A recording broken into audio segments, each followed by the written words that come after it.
everyone, welcome back to another tech video. In this video I'm going to show you that how you can fix the problem is that Snapchat notification not showing in your phone. So I'm going to show you how you can fix the problem going to solve from the steps you have to follow to fix the issue. Just simply go back to settings, just tap on settings, and you have to make sure that you have Wi-Fi connection. Also make sure that VPN is not connected. Just simply go back and just go to Snapchat and just tap on a Snapchat and just simply click on that. If you didn't find that, just simply go to back to settings, just tap more settings and just simply your search bar and just search a snap, just like that.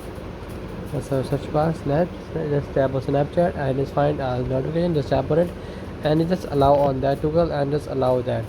So that's the setting. You have to make sure to do that to fix the notification not showing option, not showing notification, just like that. You will fix that problem.